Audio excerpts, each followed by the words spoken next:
Secretary of State and your Democratic nominee for governor, Katie Hobbs.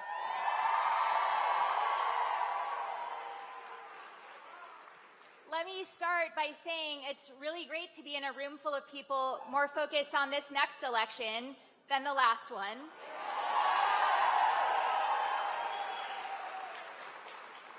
To be clear, 2020 was very important, but this election is even bigger. And I am so grateful that President Obama is here today.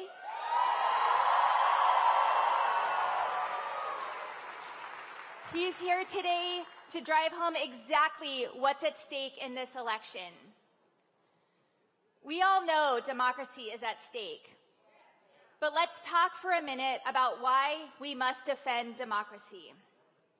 Because in a democracy, we all get a say in our future.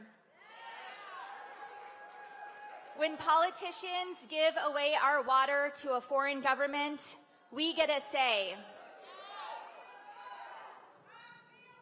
When they refuse to fund our schools, depriving our kids of the education they deserve, we get a say. And when they try and mandate our healthcare decisions and take away our rights, we get a say.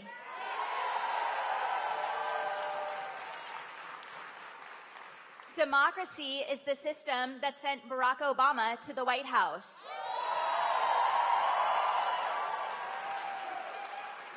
And democracy is the system that will send Carrie Lake back to whatever dark corner of the internet she came from.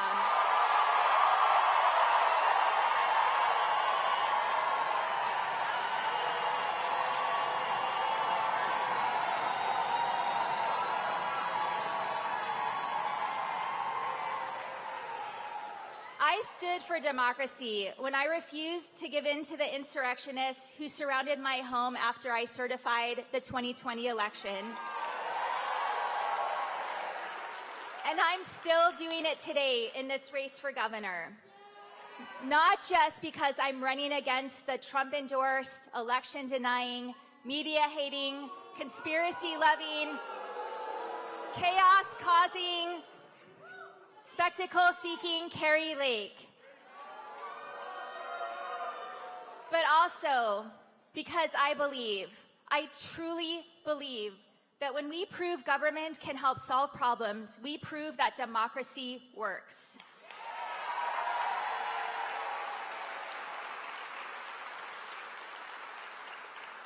I'm a born and raised Arizonan from a hardworking middle-class family that knows the value of a dollar and the dignity of hard work. My parents, who are here somewhere, my parents right here.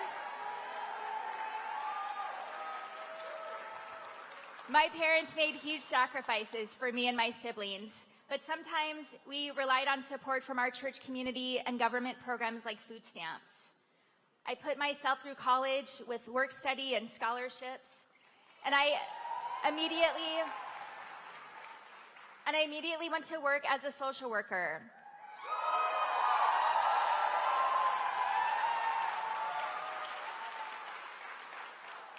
I eventually helped run one of the largest domestic abuse shelters in the country.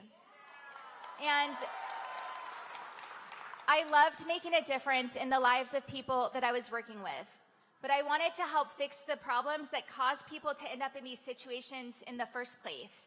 And so I ran for office.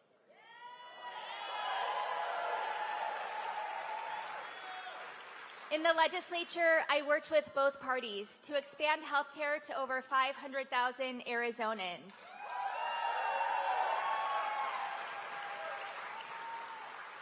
I worked across the aisle to find new ways to tackle the growing opioid epidemic here in Arizona. And I worked with a Republican governor to clear the state's rape kit backlog and put sexual assault offenders in jail.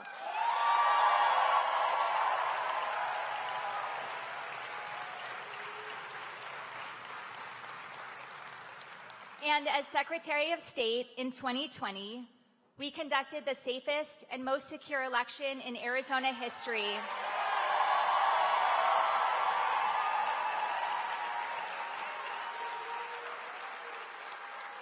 with record-breaking turnout. And when people like Carrie Lake denied the results of the election and did everything they could to overturn the will of the voters, we stood firm. And that's exactly the kind of leadership I'll bring to the governor's office. Real solutions, not finger-pointing or conspiracy theories, but bringing people together to solve our most urgent problems.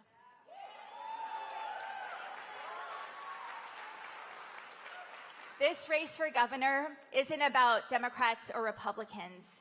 It's a choice between sanity and chaos.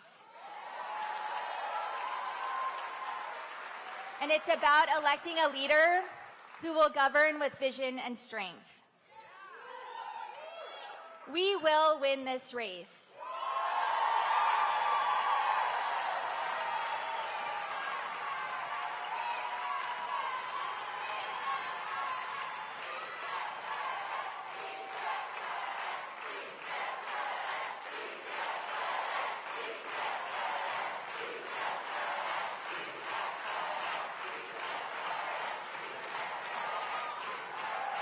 Yes, we can.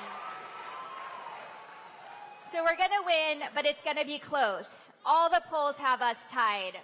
And so that means we need everyone, every single person in this room to vote, and then make sure that your friends and family all have a plan to vote.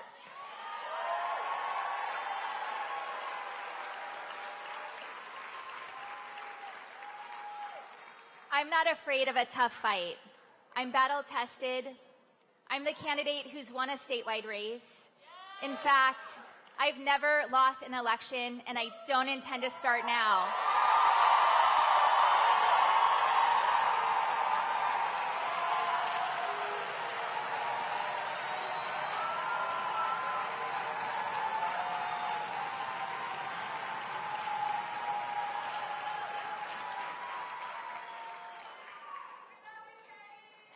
I love you.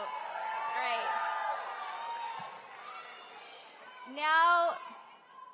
Now I have the distinct honor of introducing our next speaker. Gabby Giffords is the epitome of resilience.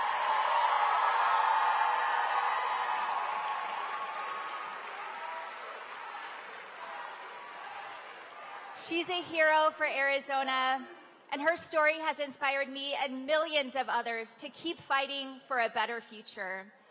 I'm deeply honored to call her my friend. Please give a warm welcome to Gabby Giffords.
This election is so important. George, this election is so important. Lowering drug prices, raising middle-class wages, protecting Medicare and Social Security. It's all at stake.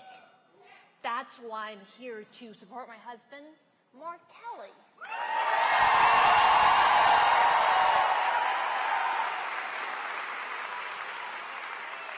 Mark focuses on facts, not politics.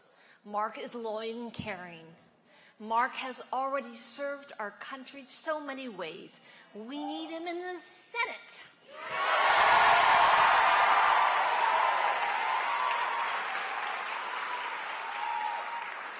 Thank you for being here today. It means so much to me and Mark. This is so important for Arizona, for our country. We cannot do it alone. Thank you, thank you, thank you.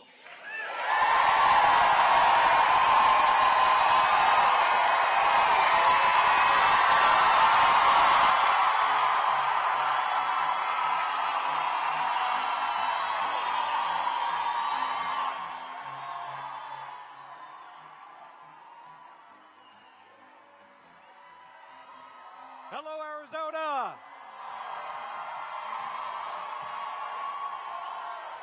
What a great night. Thank you so much for being here.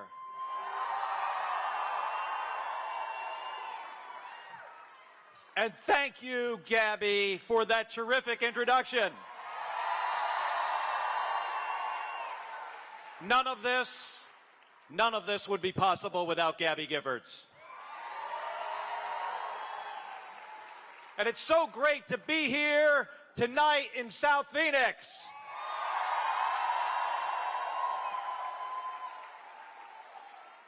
Now, I think you all may have heard this, but we have an election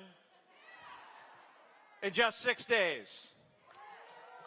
You know, in the Navy, we would call that 5 days and a wake-up. Now, you all probably know this, but I never run for office before 2020. That was always Gabby's job. And you know what? She was very, very good at it.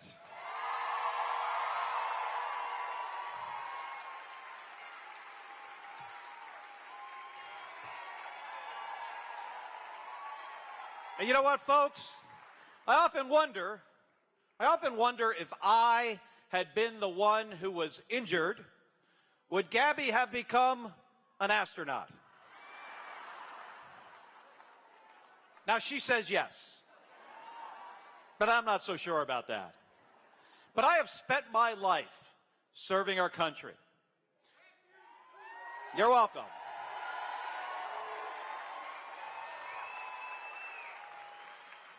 And growing up, when I was a kid growing up, my family did not have a lot of money. But my parents, who were both cops, taught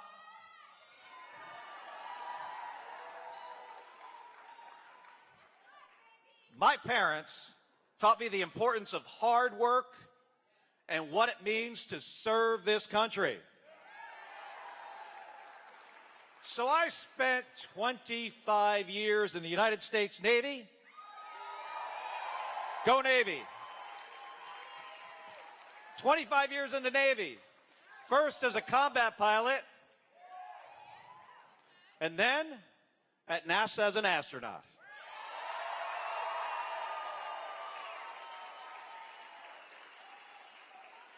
And then, 2 years ago, you all sent me to the United States Senate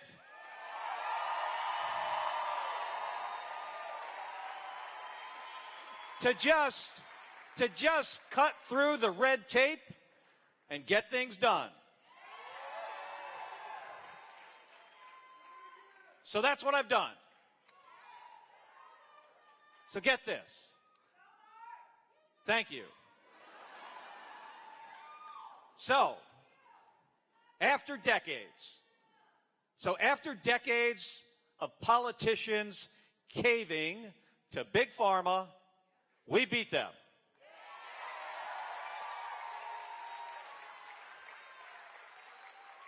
And now we are lowering drug prices for seniors.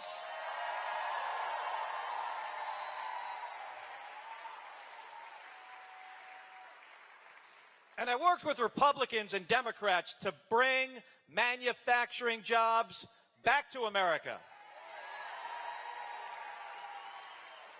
But better than that, to Arizona. Back to America to lower costs and create good-paying jobs that do not require a four-year degree.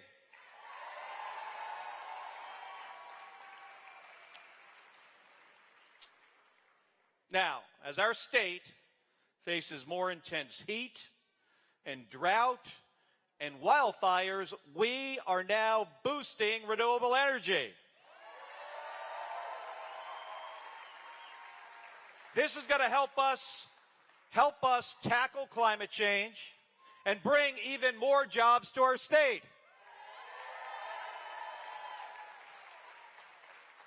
Now, I know that there is more work to do. Families are struggling with the high cost of gas, groceries, and housing. And Arizona women have lost a right that they've had for decades. Arizona women have lost the right to make their own health care decisions about abortion. So there is so much at stake in this election in 6 days.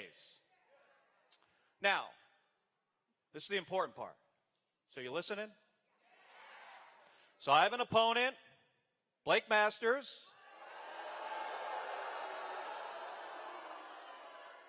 Blake Masters has some beliefs that are just dangerous for Arizonans.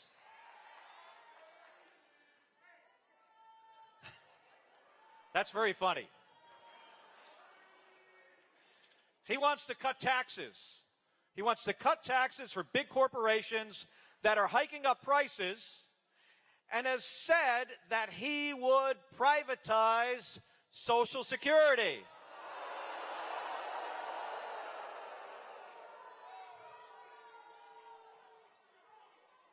I understand the boos. We won't need the boos if we all vote.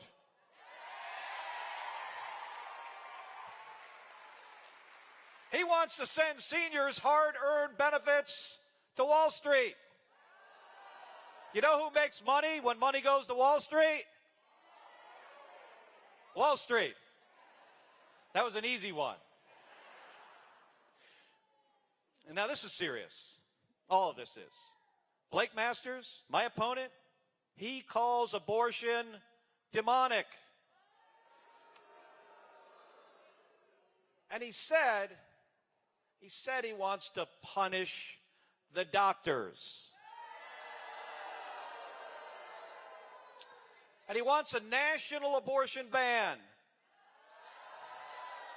He wants a national abortion ban that's so strict that even when a woman is raped, she will not be able to make this decision herself. Blake Masters wants to make this decision for Arizona women. You don't want that.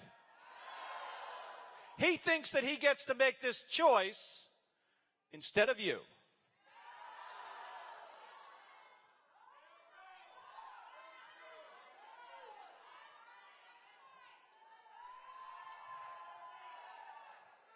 So what are we going to do? We're going to vote in big numbers.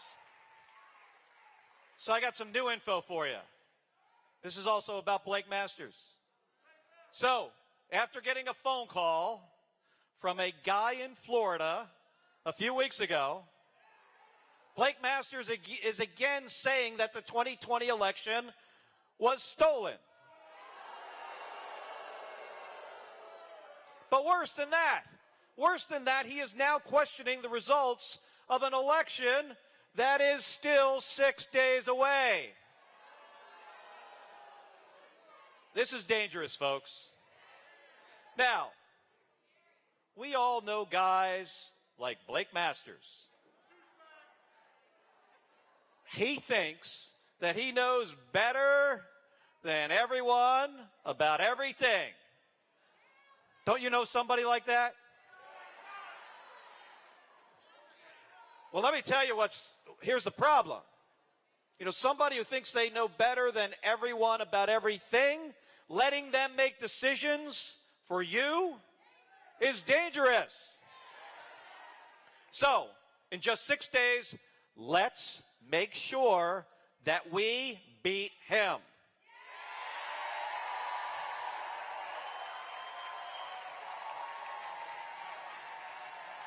Thank you.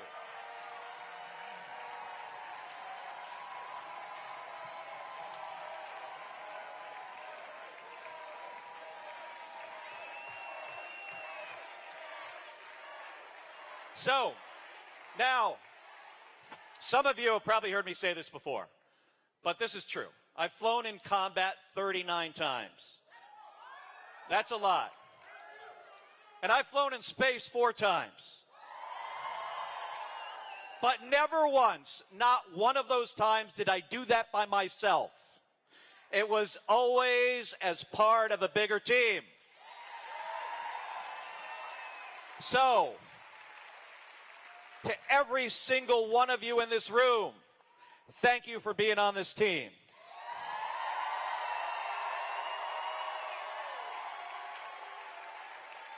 And now, since you're on the team, I'm going to ask you for some help. You ready? First, if you haven't yet, please go vote early. Either, too late to mail it in, but you can take your ballot and drop it off at a voting location. Or you can vote in person. Please do that soon. Now I'm going to ask you for the second thing. That was the first thing. Here's the second thing. Once you do that, we need you to volunteer to make sure that your neighbors vote as well.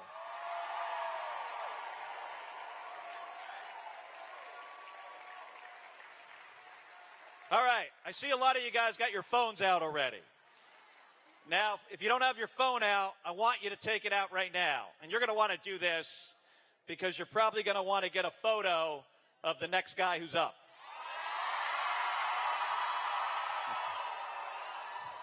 But get your phone out right now because I'm going to ask you to text something. Right now. Everybody got their phone out? Everybody? All right.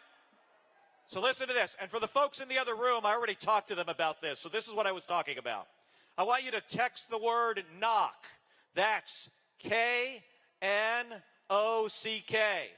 I want you to text the word knock to 98478. So I'm serious. That's the word knock, like knocking on a door, to 98478. And when you do that, then I want you to volunteer to do a shift to actually knock on doors. So, thank you for doing that. You guys are great at following instructions. I love that. And the reason I'm asking you to do this, here's the reason. Here's why this is so important. This election is going to come down to just a handful of votes. Just a handful. And everything we do, every single door we knock on in the next 6 days, or 5 and a wake up, could make a big difference. So, thank you for doing that. Now, it is exciting for me to hand this off to our next speaker.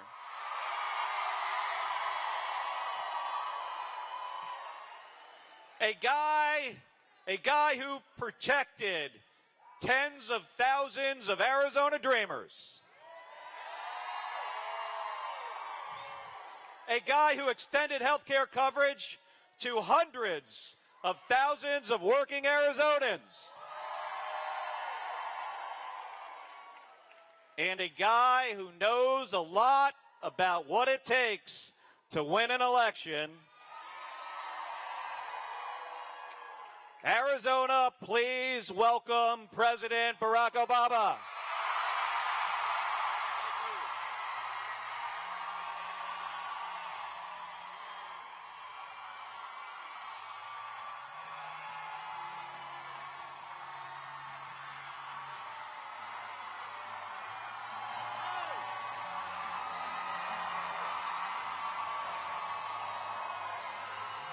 Hello, Phoenix! Woo. I'm fired up! Oh, thank you!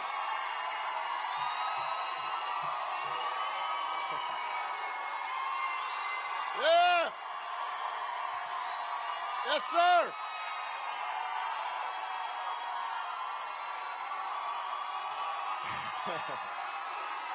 Thank you. It is good to be back in Arizona.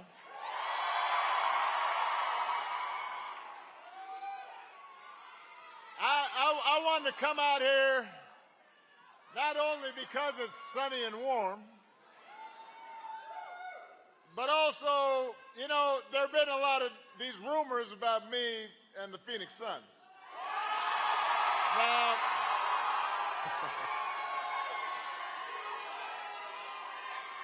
I didn't know. I didn't know I was in the market, and by the way, neither did Michelle.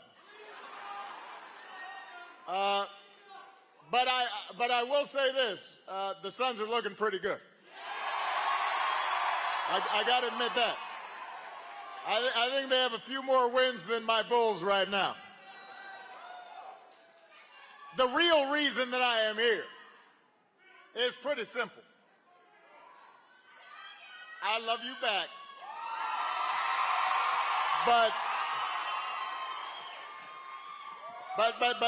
But that's not just why I'm here. I am here to ask you to vote for your next Secretary of State, Adrian Fontes, for your next Attorney General, Chris Mays, for your next Governor, Katie Hobbs, and to send my friend Mark Kelly back to the United States Senate. And as Mark already told you, you don't have to wait for November 8th to cast your ballot. You can vote early by returning your ballot to an early vote location or drop box. Or you can vote at your polling place on November 8th. Just go to iwillvote.com to find out where, and then you've got to make a plan, and then you've got to get your friends and family to vote too. You know, we all have like Cousin Pookie or, you know, Uncle Joe. They say they're going to vote, but then they're still sitting on the couch, right? And you're all, did you vote yet? And they're all like, yeah, no, I'm going, wait, hold on, the ball game's on. No. You got to go and vote. So you got to pull them up. Make sure they are voting early or take them with you in person on Election Day. Because this election requires every single one of us to do our part. It's that important. Now,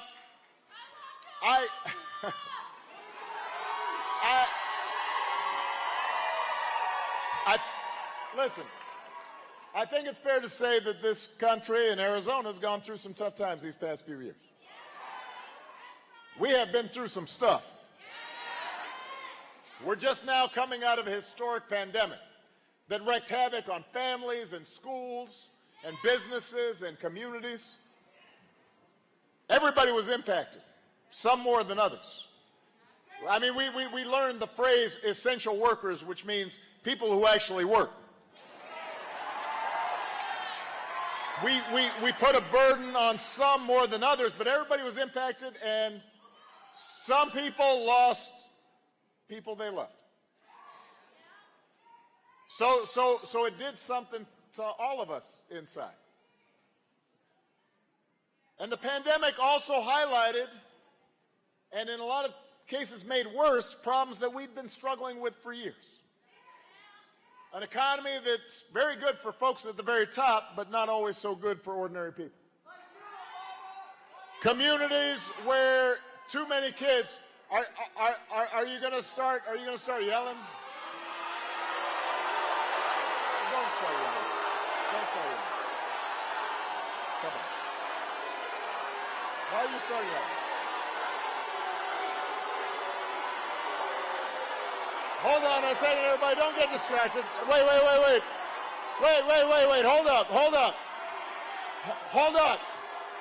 Hold up. Hey, young man, just listen for a second. You know, you have to be polite and civil When people are talking, then other people are talking, and then you get a chance to talk. Set up your own rally. A lot of people worked hard for this.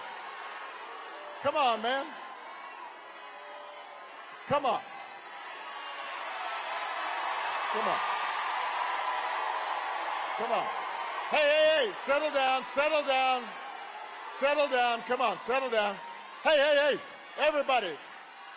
Stay focused. Hold on a second. Hold on a second. Hey. Hold up. Listen up. Listen up for a second, please. This is part of what happens in our politics these days. We get distracted. You got one person yelling and suddenly everybody's yelling. You get one tweet that's stupid and suddenly everybody's obsessed with the tweet. We can't fall for that. We have to stay focused. All right? Now, I was talking about the pandemic. And the fact that the pandemic made a lot of problems worse. It's an economy that was already skewed for the folks at the top. That accelerated that. It made it harder for folks who were just struggling to get by. And then communities, you already had communities where there were too many kids who were out of school, out of work, out of hope, strain on teachers. And then some of those kids, that leads them to violence and despair when they don't have hope. And then we just got an example, an erosion of civility and basic democratic norms, some of it which is encouraged by politicians who actually do their best to stir up division and to make us angry and afraid of one another just for their own political advantage. And all of that gets amped up and it gets hyped up on social media 24/7 because those platforms find it more profitable to stir up conflict and controversy than to lift up truth and facts. And so, and that puts a strain on the psychology of all of us. And last week, a friend of mine, Mr. Paul Pelosi, was attacked. Somebody broke into his home looking for his wife, Nancy Pelosi, the Speaker of the House, did him harm. Fortunately, the doctors believe he's going to be okay. I had a chance to talk to him. Thank goodness. But even as we let investigators do their job to find out exactly what this person's motives was, one thing is clear, and that is this increasing habit of demonizing political opponents, of just yelling and thinking not just that I disagree with somebody, but that they're evil or wrong. That creates a dangerous climate. And when we have politicians and elected officials in leadership positions who continue to promote over-the-top rhetoric, or at least ignore it, or make light of it, even after something like that has happened. When you've got elected officials encouraging supporters to stand outside voting places armed with guns and dressed in tactical gear, more people are going to get hurt. We violate the basic spirit of who we are, who we should be as a people. And by the way, it's not just politicians. Whether out of malice or ignorance, we've seen big celebrities reposting vile anti-Semitic conspiracy theories online. That is dangerous. We know enough about history to know where that leads. So here's a general rule that has nothing to do with politics. It has to do with being a decent person. If you read or see something on the internet that has some grand theory about how some people, whether it's blacks or whites or Jews or Catholics or immigrants or gays, that those people or the cause of all your problems, when you see or read something like that, it's safe to say that's garbage. It is false.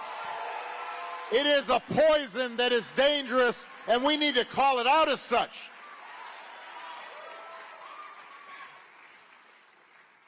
But unfortunately, we've seen that poison get more attention because of the internet and social media. So I get why people are anxious. I get why you might be worried about the course of the country. I understand why sometimes it might be tempting to just tune out, just to get your remote and turn on the Great British Baking Show. You know, to just watch, you know, some NASCAR or the Suns, right?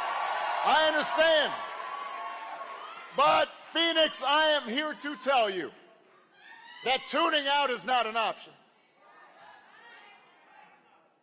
Moping and sulking is not an option. The only way to make this economy fairer is if we, all of us, together, fight for it. The only way to preserve our democracy is if we, together, nurture and invest in it. That starts with electing people who know you, who see you, who care about you, who know what you're going through. And 2 years ago, you did that when you sent Joe Biden to the White House. He's fighting for you every day. He's got your back. He's doing everything he can to put more money in your family's pockets and make streets safer and bring more good-paying jobs to Arizona. You did it when you sent Mark Kelly to the United States Senate. And Arizona, now you need to do it again. Because there may be a lot of issues at stake in this election. But the basic question that you always have to be asking yourself right now is who will fight for you? That's the choice in this election. Who will fight for working people who are struggling to pay the bills? Listen, inflation is a real problem right now. Not just here, by the way, in the United States, but around the world. It's one of the legacies of the pandemic. It wrecked supply lines, and then a war in Ukraine sent energy prices through the roof. So you see grocery prices, gas prices go up. That takes a real bite out of your paycheck. But the question is, who's actually going to do something about it? Let me tell you, the Republicans talk about it, but when you press them for an answer, things get real quiet. You know, what's their economic policy? They do have one. They want to gut Social Security and Medicare and give rich folks and big corporations more tax cuts. And by the way, the reason we know that's their economic policy is it is their policy for everything. That is, it doesn't matter what's going on. If inflation's low, like it was when I was president, well, we need to cut taxes.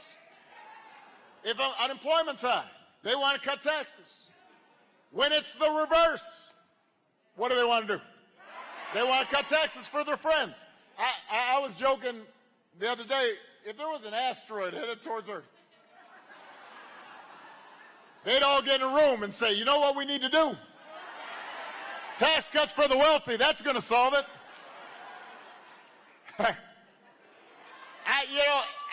I guess it'd be nice to have one answer for this, every problem.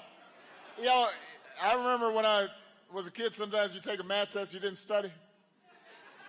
And you go in there and you're all like, man. But imagine if there was just one answer. You could just like write 8 on every question. And you get 100. You come home, Mom, look.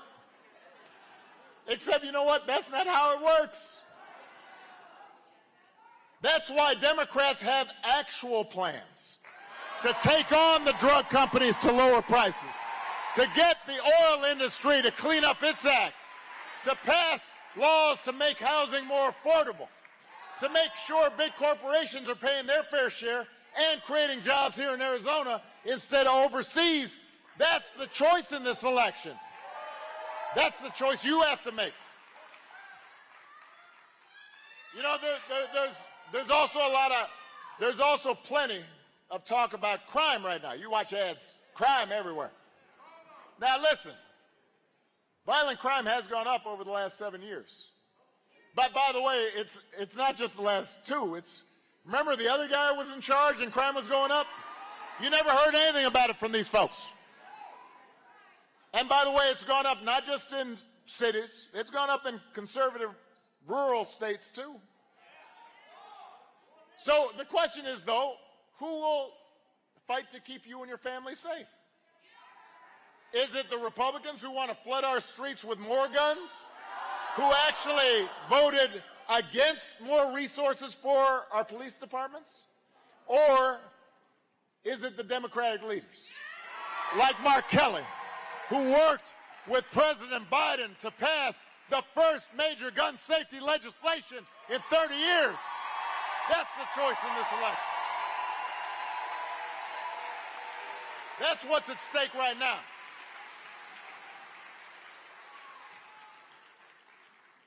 Here's another quiz. Who will fight for your freedom? Is it Republican politicians and judges who think they get to decide when you start a family or how many children you have or who you marry or who do you love?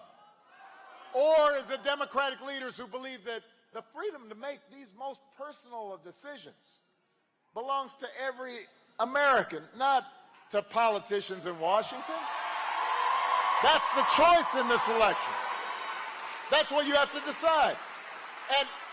And finally, who's going to fight to make our democratic system actually work for you? Republican politicians, they've promised. Now, I'm not making this up. You can look it up. They have said, I have to give them credit, they're very open about this. They said if they get control of Congress, they will spend the next 2 years investigating their political opponents. Some of them have said they're going to impeach President Biden. They're not sure what for exactly, but apparently that's beside the point. Now, how's that going to help your family pay bills? How's that going to fix roads here in Arizona? How's that going to build more affordable housing?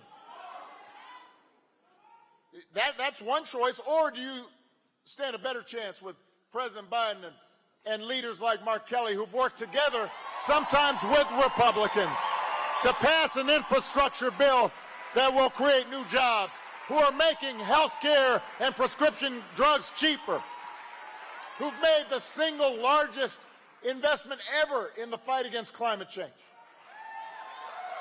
That's the choice in this election. On one side, you've got politicians who seem to be willing to say and do anything to gain power. And on the other side, you've got leaders who see you and care about you and share your values. Leaders who want to make your lives better and who want to move this country together forward.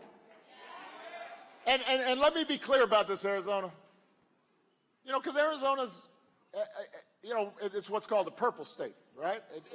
It's not just one way or another. This hasn't always been such a partisan thing.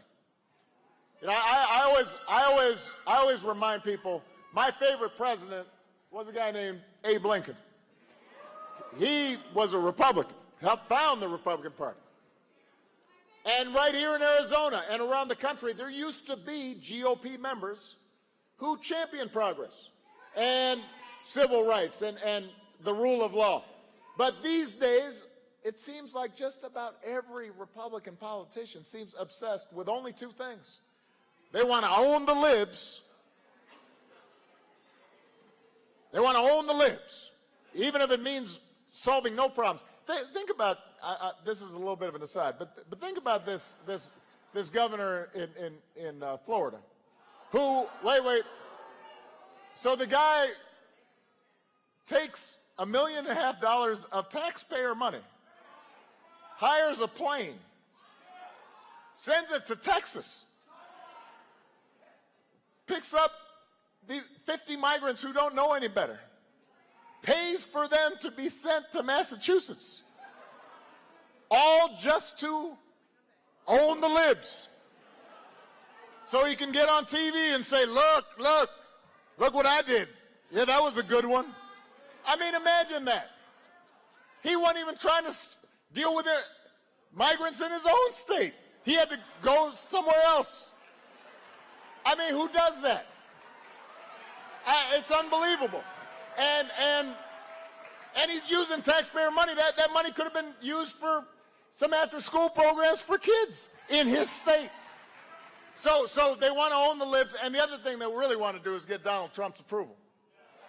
That's their agenda. They're not interested in actually solving problems. They're not interested in solving immigration. They're not interested in solving crime. They're not interested in solving inflation. They are interested in making you angry and then finding somebody else to blame for it. Because that way you may not notice that they've got no answers of their own. Now, here in Arizona, there's no question that Katie Hobbs' opponent, she's good in front of the camera because she's been doing it for a long time, right? So, some people don't know this, but apparently Kari Lake actually interviewed me back in 2016 when I was president. She was a local news anchor. She was doing her job. I have to admit, I don't have a clear memory of the interview. It's a little fuzzy, but I do know this. At the time, I don't remember thinking that she was the kind of person who would push debunked COVID remedies or promise to issue a declaration of invasion at our border or claim without any evidence that the 2020 election was stolen. I guess that stuff came later because she found it convenient, because she thought, well, here's an opportunity to get attention. Listen, if we hadn't just elected somebody whose main qualification was being on TV, you could see maybe giving it a shot. What's the worst that could happen? Well, now we know. It doesn't just work out just because somebody's been on TV. Turns out being president or governor is about more than snappy lines and good lighting. It's about more than having a good anchor voice. It's about understanding what people are going through. It's about coming up with real solutions for how to make your life better. This isn't a reality show. If Kari Lake is your governor, we know what she'll be focused on because Donald Trump told us. He said if somebody asks Kari, how's your family? She says the election was rigged and stolen. It's her answer for everything. You know, along with tax cuts, that's her answer. Now, that's great if you're running to be Donald Trump's best friend. Except, you know what? Arizona needs a governor who actually cares about you. Someone who will work and fight for you every day. Somebody like Katie Hobbs.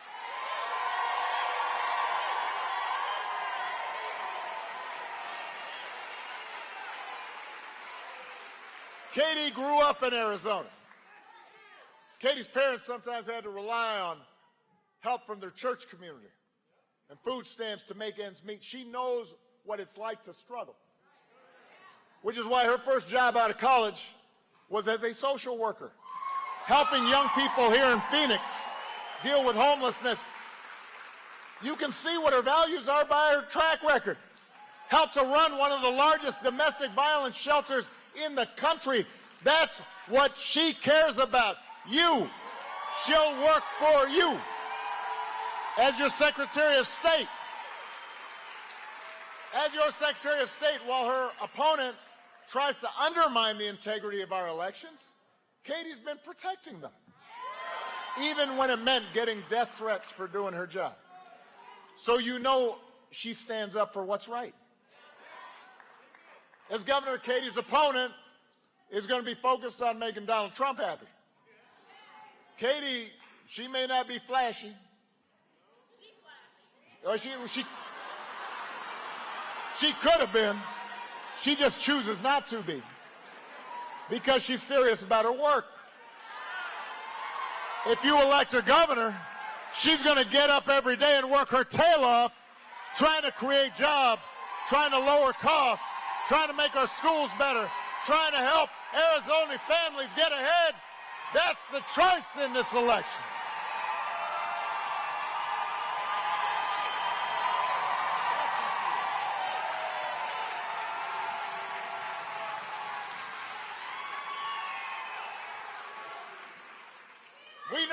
We know what Mark Kelly's focused on.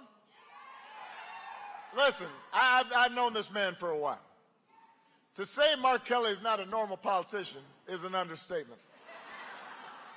Here's a guy, decorated naval aviator. You know when they had that Top Gun movie? All those people in the movie, those are actors. He is actually a Top Gun. He's actually an astronaut.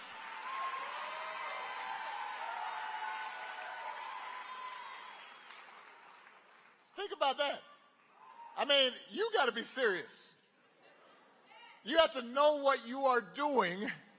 You have to know how to work hard and be prepared if you're going to go up in space. You can't half-ass going into space. That I'm pretty sure of. I've never been there, but I'm pretty sure you can't just go like, just show up.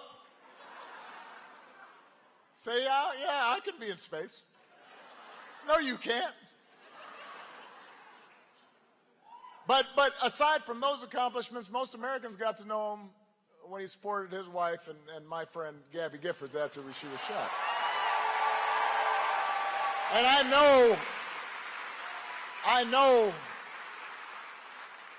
the kind of tireless dedication that he and Gabby have shown, not just with her recovery, but in trying to give meaning to that tragedy. Compared to what Mark has already done, the problems we're facing right now probably don't seem, they're not the hardest thing he's gone through. And it's hard to argue with a guy who made life or death decisions in space. And like another legendary senator from Arizona, Mark has an independent streak. He knows how to work with anybody to get things done. Whether it's putting people back to work, whether it's fixing roads, whether it's making sure high-tech manufacturing's done here in Arizona instead of over in China. He's the real deal. He's got the right stuff. Which brings me to Mark's opponent. If you were trying to create in a lab a wacky Republican politician, it'd look a lot like this guy, Mr. Masters. Campaign backed by a tech billionaire who's questioned the value of democracy? Check. Wants to give tax cuts to big corporations that are jacking up prices on consumers? Check. Thinks it's a good idea to privatize Social Security and, quote, cut the knot on the benefits that more than 1 million seniors here in Arizona depend on. Check, check, check. I got a little fired up about this the other day in Wisconsin, but it's true here in Arizona too. Folks in Arizona have Social Security not because somebody's given it to them as a payoff, as a gift. They earned it. They worked for it. They've got calluses on their hands and sore backs and bad knees because of the work they did. If somebody like Blake Masters doesn't understand that, if he only understands giving big tax breaks to his donors, more than he understands the importance of making sure people who have worked their entire lives can retire with dignity and respect. That means he does not understand you. He does not see you. He doesn't care about you, and he sure as heck should not represent you in the United States Senate.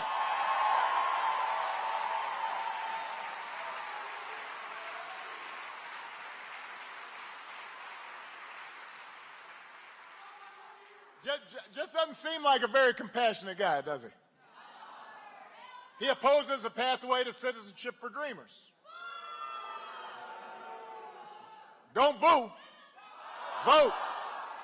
Although I know with this guy it's tempting to boo. But he can't hear your boos. He will hear your vote. Congress still needs to take care of dreamers. But in the meantime, you can vote yes on Prop 308 here in Arizona to make sure dreamers have the same access to higher education as the kids they grew up with. It's the right thing to do. It's good for Arizona. It's good for our economy.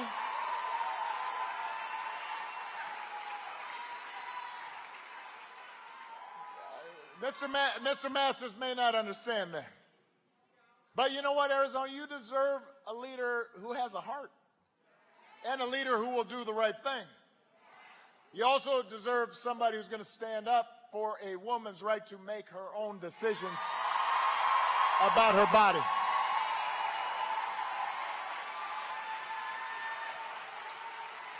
Abortion is controversial in this country. It's been for a long time. And I genuinely believe, I've met them, people of good conscience who differ from me on this issue. But, goodness, we all should agree that women everywhere should be the ones making decisions about their own body. It shouldn't be controversial to say that the most intimate, personal health care choices should be made by a woman in consultation with her doctor and not a bunch of mostly male politicians. Come on.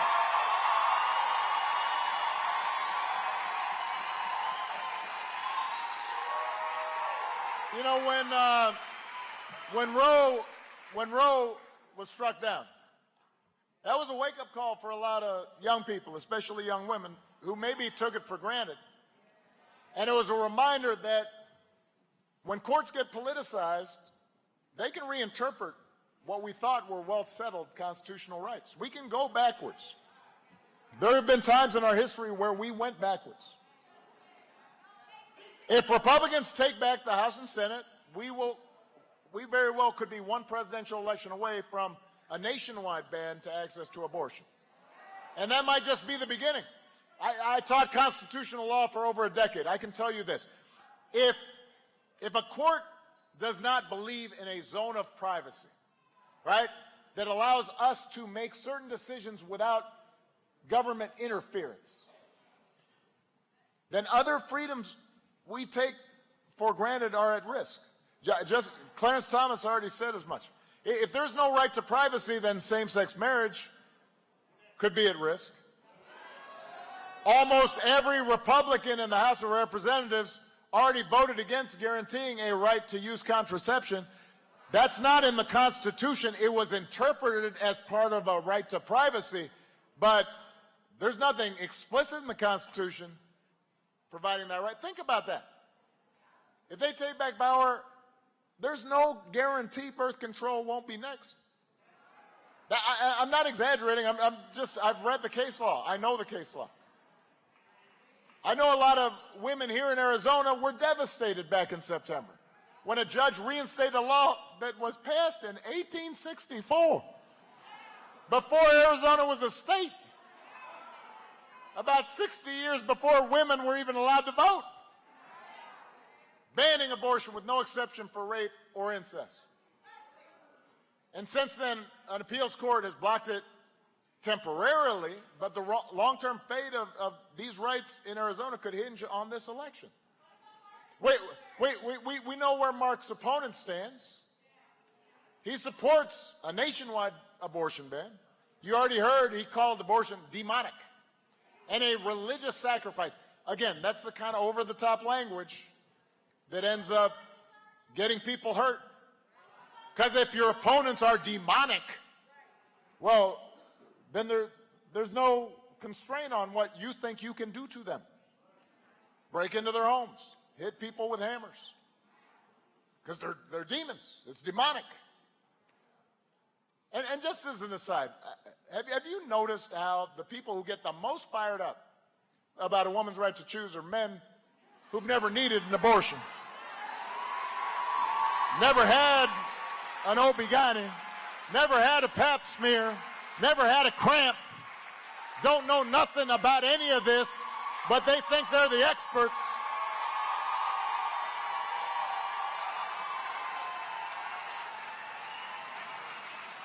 I think it's fair to say I don't tell Michelle what to do with her body.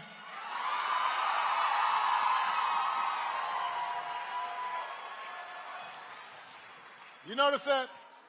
Men acting like you know something. You don't know. Funny how that works.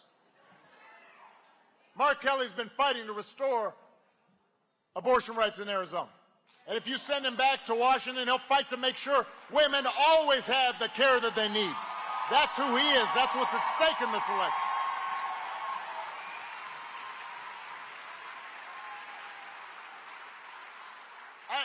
If that's not worth 15 minutes of your time, I don't know what is.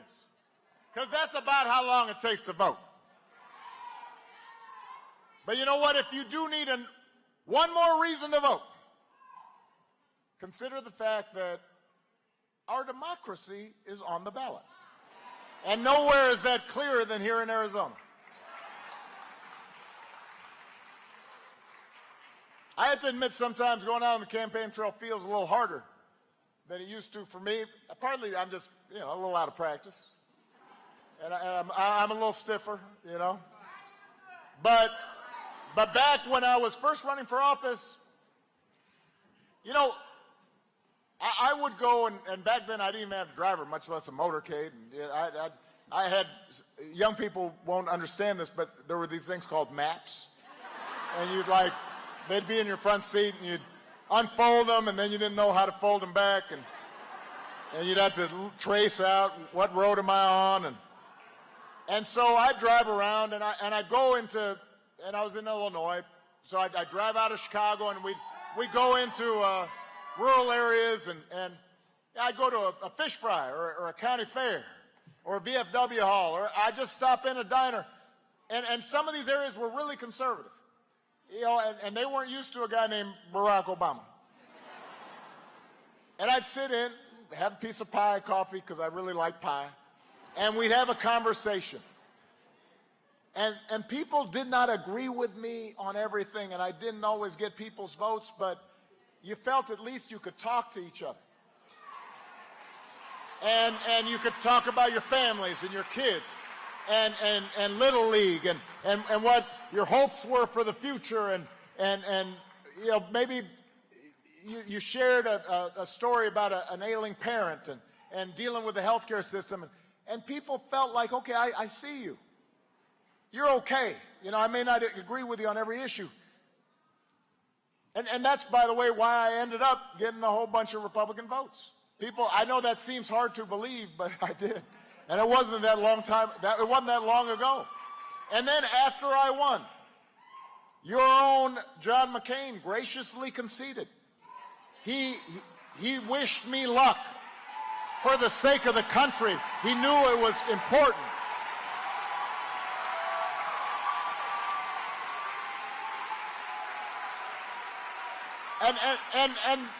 And that basic foundation of decency and democratic norms and respecting the rules and facts, that's at risk right now. I mean, Democrats aren't perfect. I'm the first one to admit it. I wasn't perfect. Politicians we all make mistakes. But right now, with a few notable exceptions, and I give them credit, most GOP politicians, they're not even pretending that the rules apply to them. They seem to be willing to just make stuff up. I mean, I'm old enough to remember when Arizona elected not just John McCain, but other Republicans who they fought hard in elections. They didn't agree with Democrats on stuff, but they were decent, honorable public servants. That feels like a long time ago. Right now, you got Republicans right here in this state. They've nominated a whole cast of characters who at least say, I don't know if they really believe it, but they have decided it's advantageous for them to just assert that Donald Trump won the last election. And now they want control over the next election. And their argument has no basis in the reality.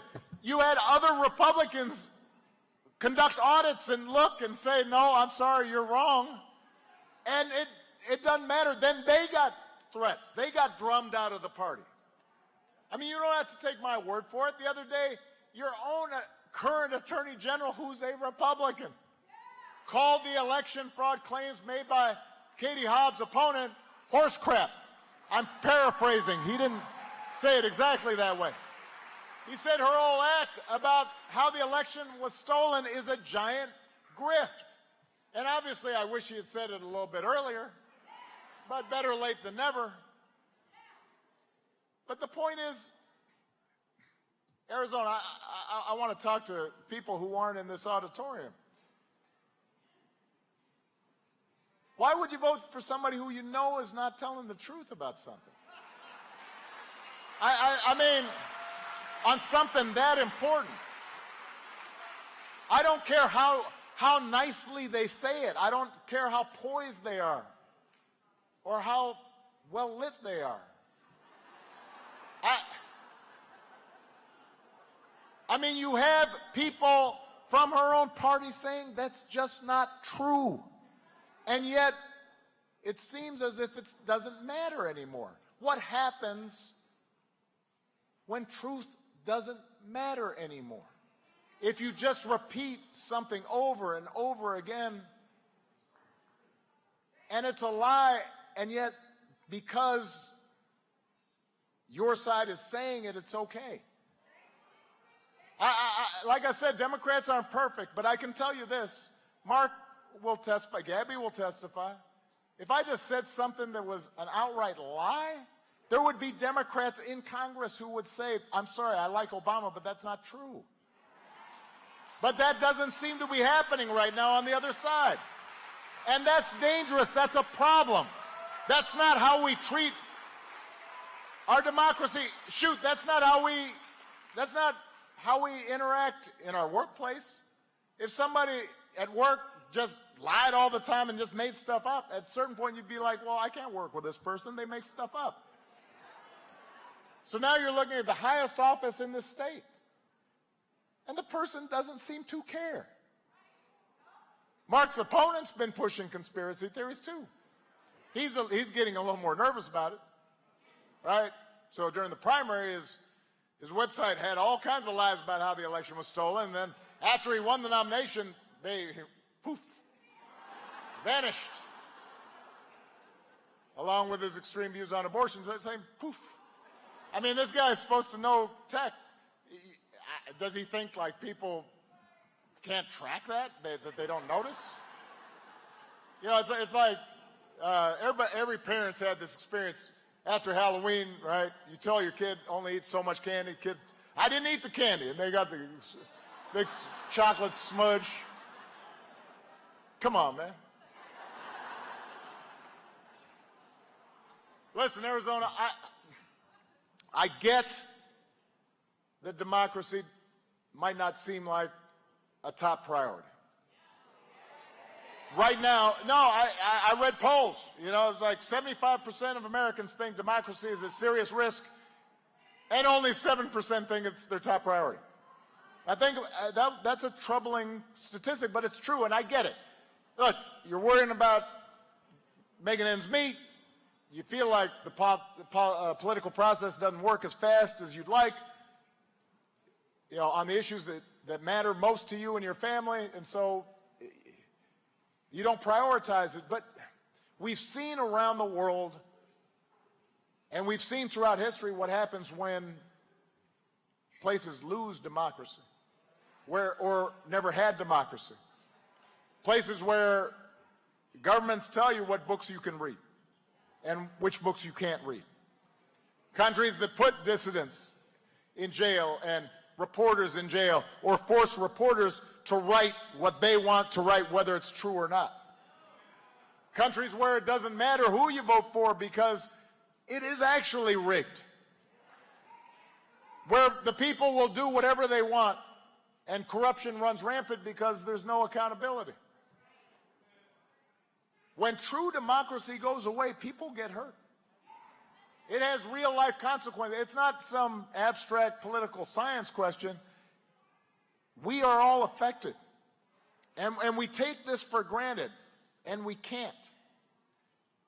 There's a reason why generations of Americans fought and died for this idea of self-government, and why we set up rules to make it work, and why when people weren't included, folks marched and struggled to bring them into our democracy as part of we the people.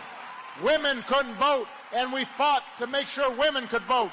Blacks and Latinos and Native Americans couldn't vote, and we fought to make sure that they could vote. Gay people couldn't be openly who they were. We fought to make sure they could be part of this we the people that determines together how our country's supposed to operate. And we set up rules about how we make decisions as a group so that everybody gets a say. And there's peaceful transfers of power. And if you don't get your way, you don't throw a tantrum. Listen, I lost my first congressional race in the primary by 30 points. I got whooped. I was frustrated. That didn't feel good. You had to wake up the next day, you got a big L on your forehead. That didn't feel good. You know what I didn't do? I didn't claim the election was rigged. I didn't spin conspiracy theories. I didn't instigate a mob to go up on and storm the Capitol. You know what I did is I got over it, and then I tried to do better the next time.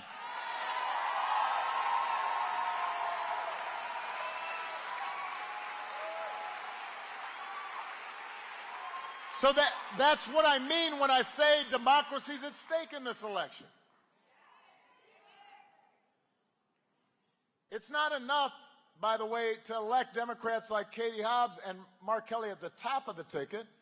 We've got to elect good people up and down the ballot, like Adrian Fontes for your Secretary of State and Chris Mays as your Attorney General. Adrian's a former Marine. He's an attorney. He's an election administrator. He's helped it make it easier for Arizonans to get registered and cast their ballots. Chris has been one of the strongest advocates for consumers here in Arizona, working to save families money and conserve natural resources. Their opponents, oh boy, woo! Chris's opponent, another election denier, exaggerated his experience, made anti-Semitic comments. Adrian's opponent was at the Capitol on January 6th. He was actually there. I mean, he might not have been the guy with the Viking helmet, but he was there. Has ties to far-right anti-government militia. Come on, people. Said it was perfectly fine for people to stand by ballot drop boxes carrying weapons. Suggested he might use his power to reject Democratic votes in the future. Is that really?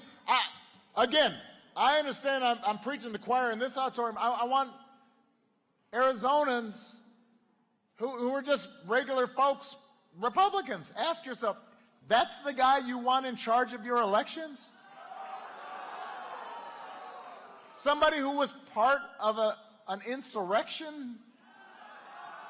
And it thinks it's okay for armed people to stand to intimidate folks next to ballot boxes? That's how America's democracy is supposed to work?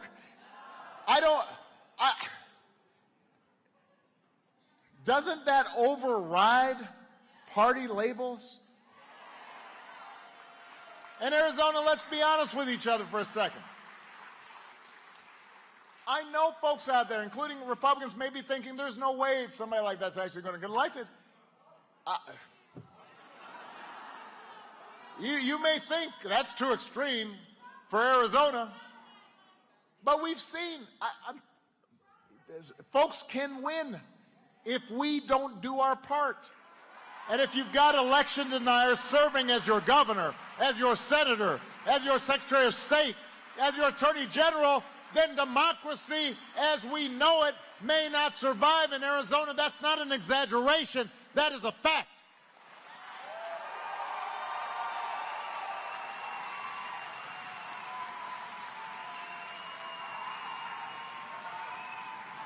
And that should transcend party labels.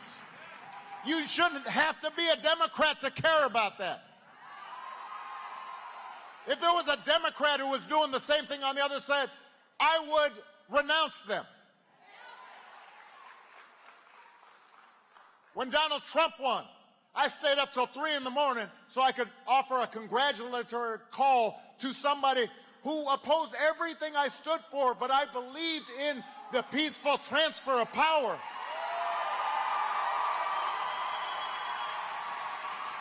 I sat at his inauguration. We welcomed him into the White House because that's what America's supposed to be about. Did we forget that? Did that only apply to one side? What has happened? No, it's deeper than that. It's deeper than that. And we have to do some soul searching here.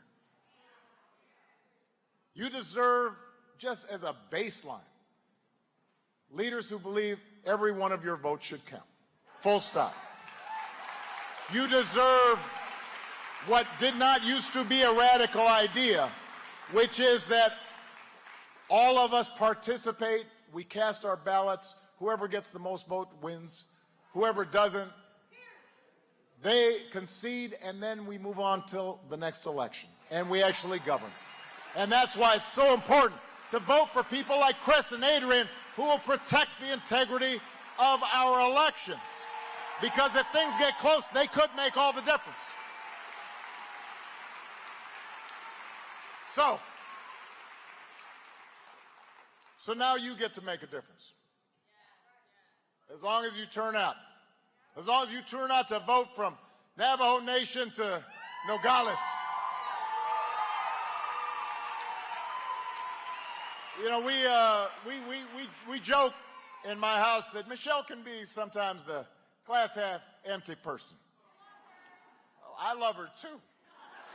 But she can sometimes get a little discouraged about what she's seeing.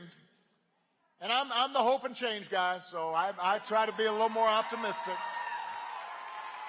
And so sometimes when she gets down about the state of the country or the state of the world, I tell her, hon, everything's going to be okay.